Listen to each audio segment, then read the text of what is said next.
नमस्कार दोस्तों, मैं एडवोकेट यशवंत यादव आपका स्वागत करता हूं लाइट वाइज में। आज एक हमारे क्लाइंट का फ़ोन आया। उन्होंने कहा सर थोड़ी एक ऐसी वीडियो बना दीजिए कि लोन सेटलमेंट कैसे होता है, माने लोन डिफ़ॉल्ट होने से पहले, मतलब कि जब आपका लोन डिफ़ॉल्ट होता है स्टार्टिंग से लेकर के पूरा एंड तक का क्या प्रक्रिया हुआ है उसके लिए एक वीडियो बना दीजिए ताकि मेरा डाउट क्लियर हो जाए। तो हमारे कलकत्ता से क्लाइंट थे, तो मैंने कहा ठीक है आज आपके लिए ही वीडियो बना देते हैं। और वीडियो भी हम जो बनाते हैं पर डे, तो आप लोगों को द्वारा पूछे गए प्रश्नों का ही जवाब होता है। तो आज की वीडियो उनके लिए है जो अनसिक्योर्ड लोन में लोन लिए हैं, डिफ़ॉल्ट कर गए, नहीं दे पा रहे हैं, तो क्या क्या प्रक्रिया होती हैं, क्या क्या समस्याएं आती हैं, कहाँ कहाँ केस हो सकता है, पूरी प्रक्रिया पूरी वीडियो देख लेंगे, आपका डाउट क्लियर हो जाएगा। तो आज का स्टार्टिंग से शुरू करते हैं। पहले तो आप तो लोन ले लेते हैं। लोन लेते हैं कैसे?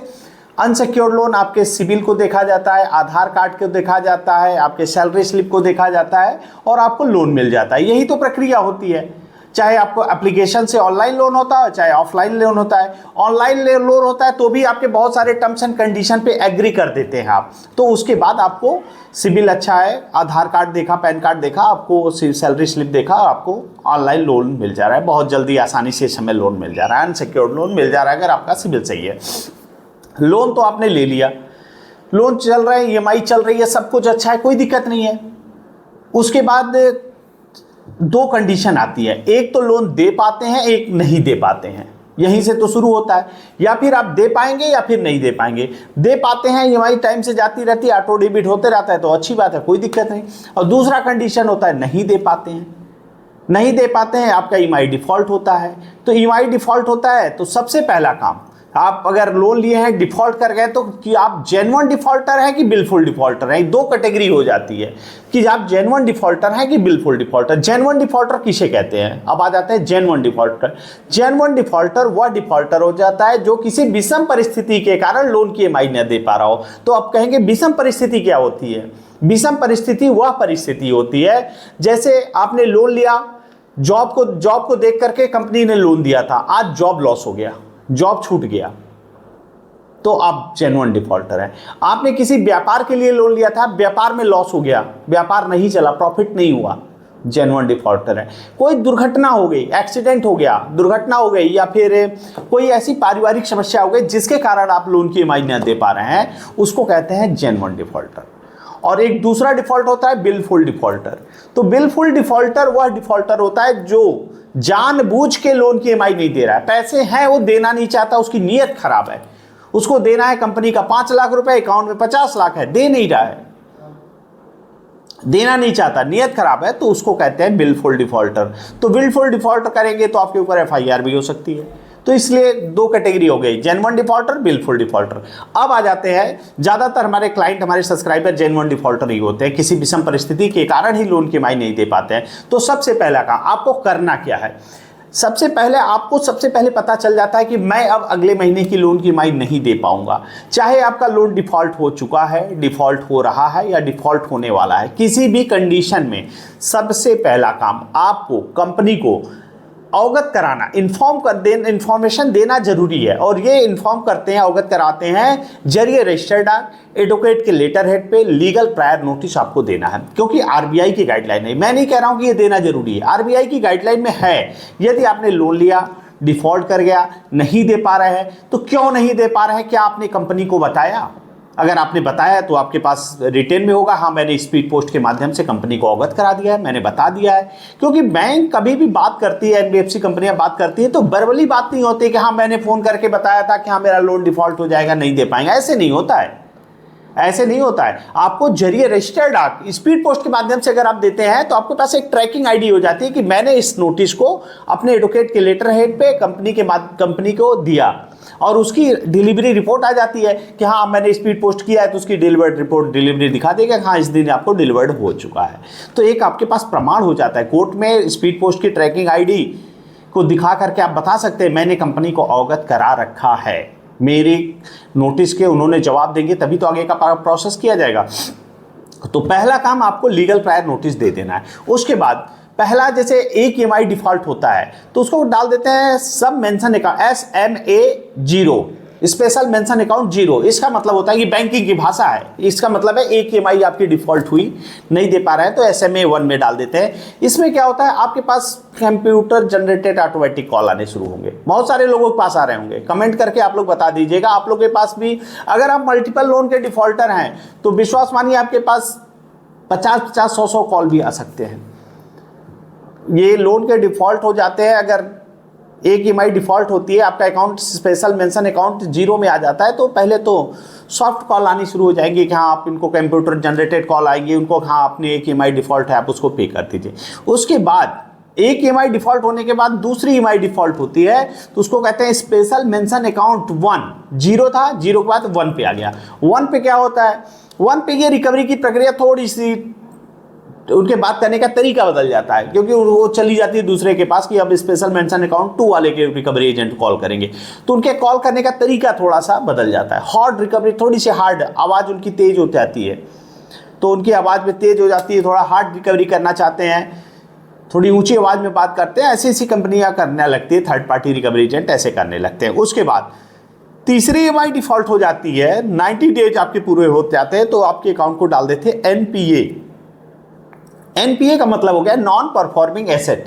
आपके बैंक के लिए आपको जो लोन दिया गया पैसा है वो उसका एसेट है, तो उस एसेट को नॉन परफॉर्मिंग एसेट, आपके पैसे से बैंक को कोई लाभ नहीं हो रहा है, तो उसको कहते हैं NPA में डाल देते हैं। NPA में डालने के बाद ही सेटलमेंट की प्रक्रिया हो सकती है, आगे नोटिस की केस जो भी होता है, बिना NPA में गए कानूनी कार्रवाई नहीं होती है, तो NPA में डाल देंगे। NPA में डालने के बाद कंपनियां आपके ऊपर नोटिशों की बौछार करना शुरू करती है। नोटिशों की बौछार मतलब हो सकता है, जरूरी नहीं है NPA तक इंतजार करे, वो पहले भी कर सकती है। आर्बिट्रेशन नोटिस, सॉरी पहले तो रिकॉल नोटिस देंगी, डिमांड नोटिस देंगी, आर्बिट्रेशन की नोटिस देंगी, आर्बिट्रेशन बाद प्री आर्बिट्रेशन और प्री NPA की भी नोटिस आने लगी है। मैंने तो आज हमारे क्लाइंट का फोन आया, सर मुंबई से थे, वो बता रहे हैं सर प्री NPA की नोटिस आई है, कि माने NPA के पहले आपको प्री NPA के लिए नोटिस आ रहा है। तो कंपनियां नोटिसों की बौछार शुरू कर देती है। तो जो नोटिस आती है, नोटिस जो भी आती है एडवोकेट के, बैंक के पैनल के एडवोकेट की तरफ से आती है, तो उसका जवाब भी एडवोकेट के माध्यम से, आप हमारे किसी के माध्यम से, आप किसी भी आपके नज़दीकी एडवोकेट के माध्यम से नोटिस का रिप्लाई जरूर कर दीजिए। अगर आपके पास नोटिस आई है तो नोटिस का रिप्लाई आपको जरूर जाना पाएगा। और उसके बाद NPA होने के बाद कंपनियां नोटिस का बौछार करती है, साथ में ये फर्जी रिकवरी एजेंट फर्जी पुलिस बन जाते हैं। आज अभी हमें दिल्ली का फ़ोन आया, दिल्ली के एक हमारे क्लाइंट थे झारखंड के, उनको फ़ोन आया दिल्ली से कह रहे हैं कि मैं SI बोल रहा हूँ, आपका 420 और 406 में FIR दर्ज होने वाला है, ये आपका फाइल नंबर है, और आप एडवोकेट को, आपके एडवोकेट ये है, आप जो आपके ऊपर केस कर रहे हैं, आप इनसे बात करिए, फाइल नंबर बताइए। तो वो एक ही टेबल पे बैठे हुए रिकवरी एजेंट होते हैं। एक लोग पुलिस बन गया, अच्छा सबसे अच्छी बात है पुलिस का हॉर्स सायरन वगैरह भी बजाते रहते हैं, आपको फील आएगा कि हाँ एकदम रियल में पुलिस है, लेकिन होते फर्जी रिकवरी एजेंट है। वही फर्जी पुलिस बन जाते हैं, वही फर्जी रिकवरी एजेंट बन जाते हैं, फर्जी एडवोकेट बन जाते हैं। क्या एडवोकेट फ़ोन कर सकता है? नहीं, एडवोकेट का काम है आपको डराना धमकाना, नहीं, एडवोकेट नहीं कर सकता, ये फर्जी रिकवरी एजेंट होता है। पुलिस का काम है लॉ एंड ऑर्डर मेंटेन करना। आपकी लोन की EMI पे करने के लिए पुलिस का कॉल नहीं आएगा, पुलिस आपको नहीं डराएगी। तो ये सब फर्जी रिकवरी एजेंट एक ही टेबल पे बैठे हुए ऐसे ऐसे बातें करते हैं। तो बहुत घबराने की ज़रूरत नहीं है, परेशान होने की ज़रूरत नहीं है, क्योंकि ये कोई पुलिस या रिकवरी, ये कोई पुलिस या एडवोकेट नहीं होते, ये फर्जी होते हैं। ये आपको डराने के लिए कहते हैं, ताकि आप इनके डर से, बहुत सारे लोगों ने इनके डर से एक लोन को चुकाने के लिए दूसरा, तीसरा, चौथा, पांचवा, 10-10 लोन ले लिए। आज एक EMI डिफ़ॉल्ट थी, आज 10-10 EMI डिफ़ॉल्ट हो रही है। तो ऐसा कोई गलत काम मत करिए जिससे आपका नुकसान हो जाए। तो कभी भी एक लोन को चुकाने के लिए दूसरा, तीसरा, चौथा मत लीजिए। कभी भी रिकवरी एजेंट को डर से, मन में कोई भी गलत विचार आ रहा है तो उसको विचार को निकाल दीजिए। कोई दिक्कत समस्या हो तो हमारा नंबर है, आप हमसे संपर्क कर सकते हैं, पूछ सकते हैं, बता सकते हैं सर ये समस्याएं आ रही है, क्या करें, उसका क्या समाधान होगा, मैं आपको गाइड कर दूंगा। क्योंकि ये इतना डरा देते हैं रिकवरी एजेंट। और अगर आपको अपने अधिकार में, हमारे ऐसे ऐसे क्लाइंट हैं, ऐसे ऐसे सब्सक्राइबर हैं जिनके घर पे रिकवरी एजेंट जाने से पहले डरते हैं। और क्यों डरते हैं? क्योंकि उनको अपने राइट्स पता है, अपने अधिकार पता है। कोई भी रिकवरी एजेंट आता है तो क्या आई कार्ड है, होम विजिट लेटर है, DRA का लाइसेंस है तो बात करो, नहीं है तो निकलो बाहर। क्यों बात ही नहीं करनी उनसे ना, क्यों बात कर रहे हो फर्जी रिकवरी एजेंट से? जिनके पास विजिट लेटर नहीं है, जो अथॉराइज्ड नहीं है आपके घर पे जाने के लिए, जिनके पास आई कार्ड नहीं है, वो विजिट वो कैसे आ सकते हैं? तुरंत गेट के बाहर निकलिए और कहिए निकल जाइए, अब कोई जरूरत नहीं बात कर। जब से तक आई कार्ड, विजिट लेटर और डीआरएक लाइसेंस 3 पेपर नहीं होगा, मैं कोई बात नहीं करूंगा। और जिनको अपने अधिकार मालूम है, अपने राइट्स मालूम है, रिकवरी एजेंट का क्या, उनका क्या काम है? आपको इन्फॉर्म करना, बताना, जाना, यही तो होता है। क्या ऊंची आवाज में बात कर सकते हैं, गाली गलौज कर सकते हैं, मान सम्मान खराब कर सकते हैं? ऐसा कोई कृत्य नहीं कर सकते। अगर आपके मान सम्मान को खराब कर दिया, आपने लोन का सेटलमेंट कर दिया, क्या आपके मान सम्मान को वापस ला के देंगे? अगर ऊंची आवाज में बात कर लिया, अड़ोस पड़ोस में बात कर लिए तो नहीं, ऐसा नहीं होता है। तो इनसे डरे घबराए नहीं, अपने राइट्स को, अपने अधिकार को जाने। और उसके बाद रिकॉल नोटिस आएगा, रिकॉल नोटिस आएगा, उसका आपको जवाब दे देना है। डिमांड नोटिस आएगा, डिमांड नोटिस का आपको जवाब देना है। आर्बिट्रेशन का, ये आर्बिट्रेशन की प्रक्रिया अनसिक्योर्ड लोन में जरूर करते हैं। तो आर्बिट्रेशन में होता क्या है, पहले ये प्री आर्बिट्रेशन की नोटिस देंगे, फिर सोल्व आर्बिट्रेटर और आर्बिट्रेटर अपॉइंट करने की नोटिस देंगे, उसके बाद अंतरिम ऑर्डर, पता नहीं क्या क्या सब चीजें अपने से ही निकालते रहते हैं। तो आपको करना क्या है, माननीय सुप्रीम कोर्ट का जजमेंट है कि आर्बिट्रेशन की प्रक्रिया दोनों की सहमति से होनी चाहिए। अगर आपकी सहमति नहीं है तो आर्बिट्रेशन से जो अवार्ड भी पास हो जाता है उसको भी शून्य मान लिया जाता है। बिना आपकी सहमति के आर्बिट्रेशन प्रक्रिया हो ही नहीं सकती है। तो माननीय सुप्रीम कोर्ट का जजमेंट का हवाला देते हुए एक मजबूत ड्राफ्ट बना के कंपनी को भेज दीजिए कि हाँ, मैंने कंपनी को और आर्बिट्रेटर को 2 जगह स्पीड पोस्ट जाएगा, और उसमें साफ साफ बता दीजिए आर्बिट्रेशन की प्रक्रिया से मैं सहमत नहीं हूँ। तो आप किसी भी एडवोकेट के माध्यम से या फिर किसी कैसे भी करके आपको नोटिस का जवाब जरूर देना है। देखिए, पेपर वर्क आपको जरूर करना है। लोन लिए डिफॉल्ट करना अलग मैटर है, लेकिन आप पेपर से कमजोर हैं तो आपकी प्रॉब्लम है, क्योंकि कोर्ट में पूछेगी आपने क्या बैंक से डिफॉल्ट हुए आपने कंपनी को इन्फॉर्म किया था, तो जवाब हाँ होना चाहिए। आप नहीं दिए हो तो इसका मतलब आप कहीं ना कहीं कमजोर पड़ोगे। तो recall notice, demand notice, arbitration की जो भी नोटिस है, 3-4 नोटिस आती है, उसका रिप्लाई जरूर कर दीजिए। उसके बाद रिप्लाई करने के बाद कंपनियां सेटलमेंट पे आ जाती हैं, 15, 20, 25, 30% तक में आ जाएंगी। पहले सेटलमेंट पे सेटलमेंट कर लीजिए। अगर वो भी नहीं है, अगर आपका चेक आपने दिया, ज़्यादातर केस में तो चेक नहीं दिया जाता ऑनलाइन में, अगर चेक दिए हैं तो चेक बाउंस का केस हो सकता है। अगर ऑटो डेबिट लगा होता है, payment and settlement act section 25 का केस हो सकता है। उसके बाद ये सब केस होता है कलकत्ता, अहमदाबाद, जयपुर में, चाहे जहाँ पे भी कर सकते हैं। तो अगर केस करते हैं सेम डे बेल हो जाती है, क्योंकि सेक्शन 25 कोई जघन्य अपराध नहीं है कि इसमें कोई बहुत बड़ा इशू है। आपके पास केस होता है कलकत्ता से, अहमदाबाद से, तो आप अपने एडवोकेट के माध्यम से, किसी भी एडवोकेट के माध्यम से आप जाकर के सेम डे बेल हो जाती है, उसको बेल करा लीजिए। फिर आगे का जो प्रोसेस होगा, जो प्रक्रिया होगा, वो कर दिया जाएगा। और 316, 318 कई केसेस में मैंने देखा कि ये 316 और 318 के केस कर देते हैं, जो कि माननीय सुप्रीम कोर्ट ने कहा है कि वित्तीय लेन देन में क्रिमिनल केस नहीं होगा, लेकिन ये गलत तरीके से केस कर देते हैं।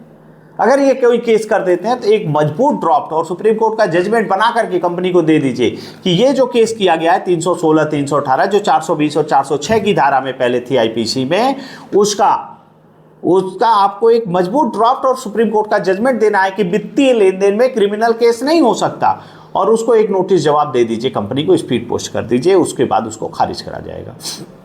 ये प्रक्रिया, ये प्रोसेस होता है।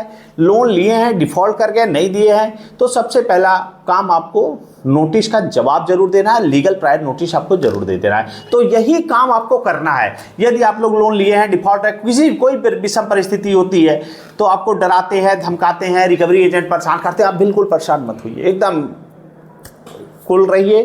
कोई दिक्कत समस्या हो तो क्या प्रोसेस है, क्या प्रक्रिया है, क्या करना है, मैंने आपको गाइड कर दिया, उस हिसाब से आप सेटलमेंट तक जा सकते हैं। देखिए, सेटलमेंट एक दिन में नहीं होता, लेकिन एक दिन जरूर हो जाता है। क्यों? क्योंकि कोई कहता है कि मेरी बैंक सेटलमेंट नहीं करती, तो सेटलमेंट होता था, सेटलमेंट होता है और सेटलमेंट होता रहेगा। ये आज की प्रक्रिया नहीं है, सेटलमेंट नहीं है, नहीं दे पाएंगे तो जो प्रक्रिया है, जो प्रोसेस है, वही तो करना होगा। तो प्रक्रिया करिए और डरे घबराए नहीं, आपको डरने की जरूरत नहीं है। अगर डर लगता है तो हमारी वीडियो को 2-3 बार देख लीजिए, आपके मन के अंदर का डर समाप्त हो जाएगा। और कोई दिक्कत समस्या हो तो प्रायर लीगल नोटिस कंपनी को जरूर दे दीजिए। मैं अपनी बातों को भी यही समाप्त करता हूं। जय हिंद, जय भारत, नमस्कार।